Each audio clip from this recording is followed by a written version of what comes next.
shut some of the radio stations and TV. Because the sound is a carrier of spirits. The Bible says nothing existed on earth. The Holy Spirit was moving, but nothing existed until a sound thundered from eternity. In the days of Daniel, they said, when you hear this sound, bow to the image, Belshazzar. Secular is not just a sound, it's a carrier of spirits. One of the laws in the realm of the spirit is the law of sound. That is why worship is a sound, and spirits are sensitive to sounds. My goodness, some of us are born again, but your ringtone is not delivered. You have a sound that cannot carry the Holy Ghost. It is not entertainment. The world has moved from entertainment to doctrinations. Sound is being used as a medium of doctrinating a generation, because one of the gates of your soul is your ears. The other one is your eyes. That's why you must be cautious. What are our children listening to? They might be doctrinated in the demonic by the system of sound. Is someone getting me? Music is beyond entertainment. Music is a carrier of spirits. Even in our traditional homes, there are sounds that are produced in certain events. Sounds of circumcision, sounds of weddings, and they carry a certain atmosphere. Somebody says secular music. It is as old as the civilization of Cain. Have you realized many clubs are not in the village? Watu wadunda bwana siwe sana. Klabu nyingi haziyuko Ocha, ziko Tao. Okay, that's in my mother tongue. Because I speak to a certain generation. Hallelujah. And the other thing you need to understand is that the Cain civilization introduced what I call metallurgy. My background is in geology. There is what we call iron ore, the extraction of metal. You read it in Genesis 4, it's there. People began to forge things out of metal, and that became the civilization of weapons and tools of farming. It's called metallurgy. Hallelujah. If a Form 1 can understand mitochondria, they can understand metallurgy. I don't know why we look shallow. If you can understand some principles in college, you can understand metallurgy. Somebody say metallurgy. This is what brought the essence of weapons and the essence of defense. Number 4, they introduced animal husbandry. Animal husbandry or advanced agriculture technology. Right now we're in the age of GMO, where nations are coming up with ways of feeding themselves. Number 4, animal husbandry or advanced agriculture. Number 5, the Cain civilization introduced polygamy. The first polygamous man is in Genesis 4. The man that dared to marry 2 wives is in the Cain civilization. What is that? It is called the disruption of the family setup. Now today we have journeyed beyond polygamy. We have entered into the ecosystem of Sodom, LGBTQ+. They have taken the whole rainbow. We need our rainbow back because it's a sign of covenant. So there is a disruption of a family order. God is not surprised when men are walking with a flag and saying, I think I'm a man trapped in a woman's body. There was a city called Sodom, which it was a gay city. A whole city that virgins were available because men had lost their passion towards women. So whatever is happening is not news. The Lord has seen it before. And the Bible says an intercessor by the name of Lot called upon the name of the Lord because of Sodom. And the Lord came raining with fire. Allow me to speak to my generation. Whatever we are calling human rights is beyond human rights. In the book of Leviticus, they don't call it sin. They don't call it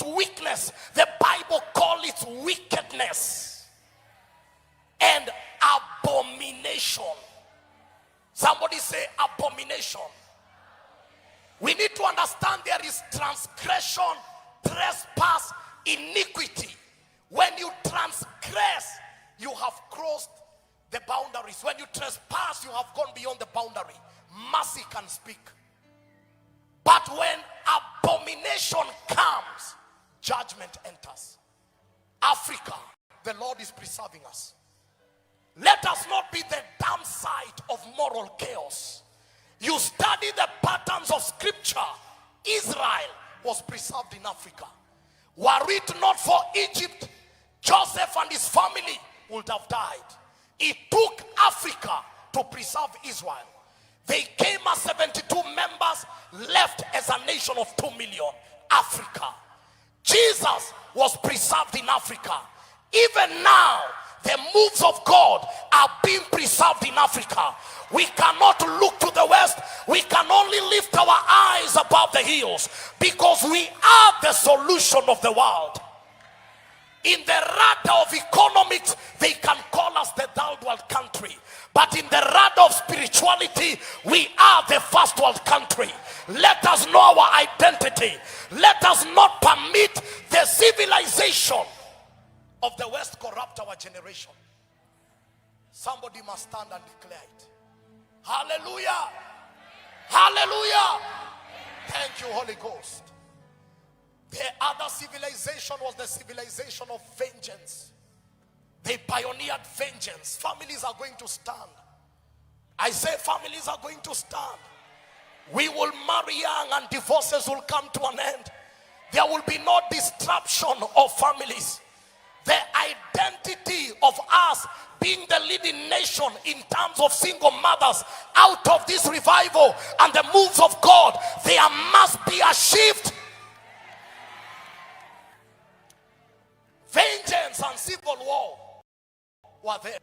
And listen to me, when I look at these things, when man has a house through cities, when man has emotional settlement through music, when man has weapons, a form of security, when man has advanced agriculture, a form of food security, and when man can live without laws, we call it the sufficiency of life. That's why our evangelism must move from God is going to bless you, because there are people who have what money can buy, but they don't have what man not buy. And one of the errors, when men walk in the sufficiency of life, they tend to think they don't need God. How many people in your estate wake up every Sunday and you see them with a chihuahua in the neighborhood with a shot? For them, Sunday is the day to bask and kill hangover. That is the day to take a dog for a walk, because they live in a gated community. They have soldier on the gate. They have an insurance worth 10 million, but they don't have the assurance of eternity. We must preach Jesus. And I love what Apostle Joshua Selman said, the dimensions of him. Somebody said the Cain civilization. But what happened in that civilization? It was brought down. Genesis chapter number 4 and verse 26. Another generation came.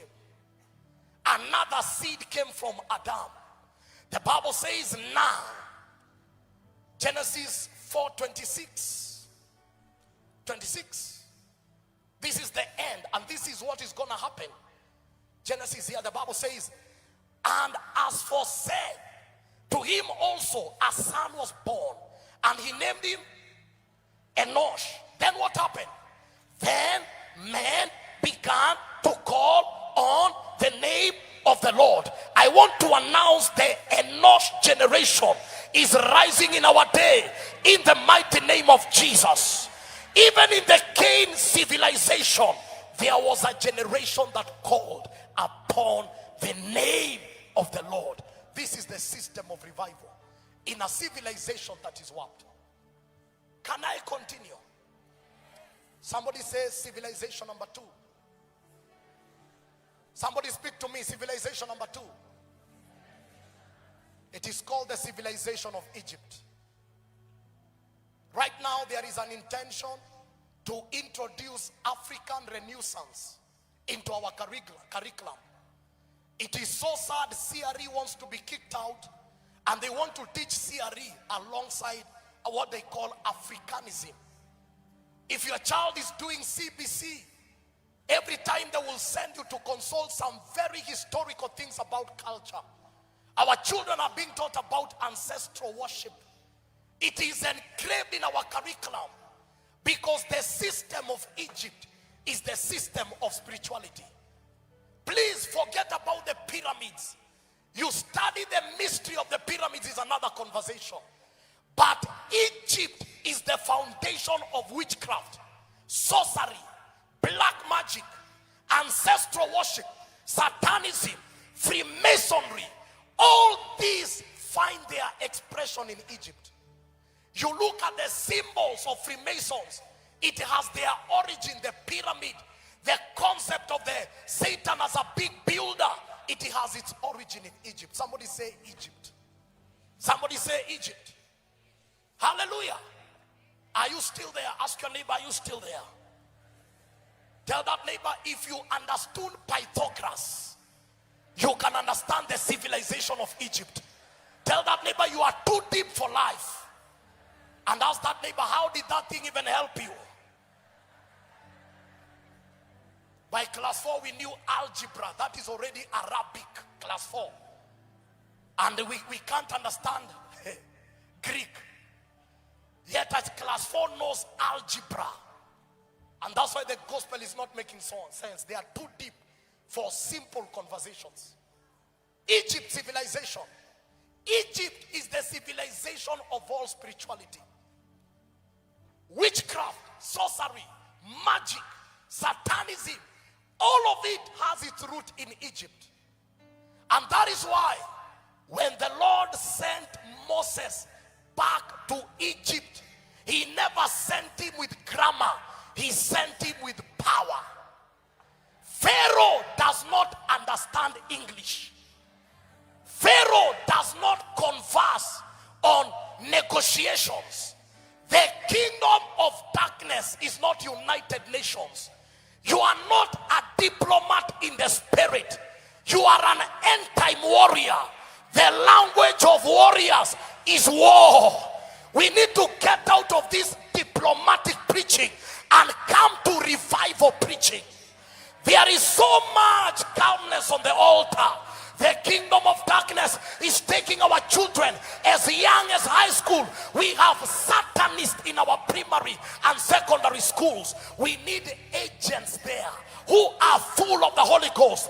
Young people that can possess a university.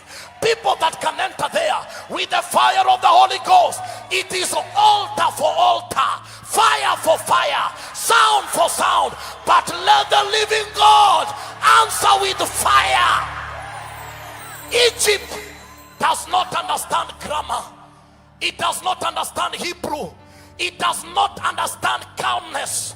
The time for the church to be cool is over. We were baptized under fire. The time for us to operate with decorum is over.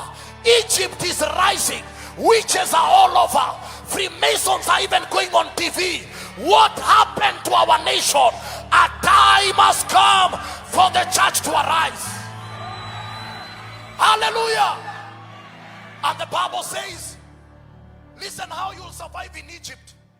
The Lord met Moses as a shepherd with a rod. And then he asked him, what do you have? He said, I have a rod. It was called the rod of Moses. But the Lord told him, cast it down. It became a snake. He told him, pick it up. It became a rod. Why? Because in Egypt, the custodians of Egypt have rods. You can't enter Egypt without a rod. Because when they entered Egypt in Exodus 7, Pharaoh called his men and they came with rods. And what happened is that Moses converted the rod of a shepherd to becoming the rod of deliverance. Some of us must begin to convert our rods.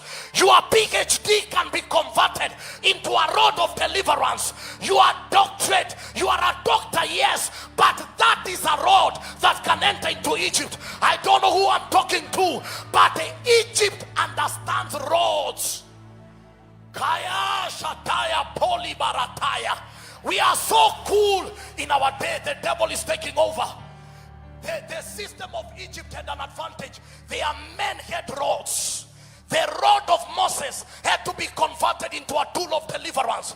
I want to declare, you are not another accountant. Convert that into a rod of deliverance.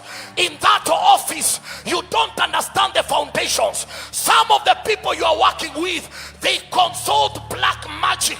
You cannot be cool in that office. People are being promoted. 5 years, someone is sitting on your locker. No, no, no, no. Something must give way. I say something must give way. Some of our relatives, we know them. They are the only ones who have made it, and they have interfered with the graces in family. No one has ever risen above them. We know the gods they consult. We know they consult. May you convert whatever you have. That business can be a rod. I say that business can be a rod. Egypt does not understand grammar. The first day Moses tried to negotiate with Pharaoh, Pharaoh said to Moses, you guys are idle. Intensify their work. Moses was walking and they said, who made you a leader? The second day he went to the rivers, because the river was the source of life of Egypt. In fact, before the rivers, Moses had to test whether God had delegated godhood. Because the Bible says, and God said to Moses, you will be a God, and Moses shall be, Aaron shall be your prophet. The Bible says, don't you know that ye are gods? Because in Egypt, Pharaoh was a god. So you can't meet a God at a prophet level.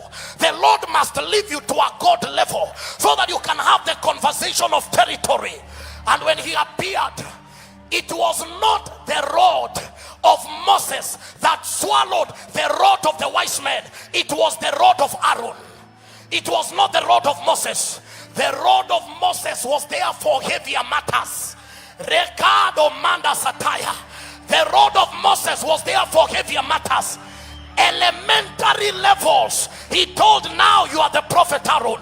When I met God as a man, he told me to drop my rod. It became a snake. Now there is always a snake on the crown of Pharaoh. We must deal with that snake. It is the system of intelligence, and we must deal with it. And the wise men came with their rods. I want to tell you, them that are opposing us, they have their system. They have their system, and they are serious. That's why people are waking up at 3 to call on their gods. You are still sleeping. People are sleeping in graves so that their business can prosper. You are waiting for deals. Businesses are not on the table. People negotiate in the spirit. Oh, Shabbat. I wish I can speak to somebody.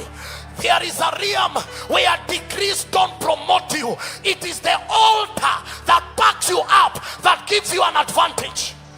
There is a realm in this world. You can be a graduate and tamaki assessor, one that knows the ordinary Zion by the anointing of the Holy Ghost, and things become illegal. Tell your neighbor, Egypt does not speak your mother tongue. Tell your neighbor, Egypt understands power. Moses said to Aaron, when I met God, he told me to drop my stick. He said to Aaron, drop your stick. He was testing godhood. And the stick became a snake, and it swallowed all the other snakes. By the time Aaron picked the rod, he also picked the rods of the opponent. It is called the disarmory kaya shataya. It is called disarmory of them that contend against us. We are there to disarm. Witches can never prevail where we are. I say they can never prevail. We have another road. We come from another order. We have encountered the King of Glory. By the time this Rhema fest come to an end, I release you back to Egypt. Go and deliver your family. Go and deliver your generation. Go and tell Pharaoh, let my generation go. I come in the name of the Lord. the creator of the heavens and the earth. We want to declare over the powers of Kenya, let our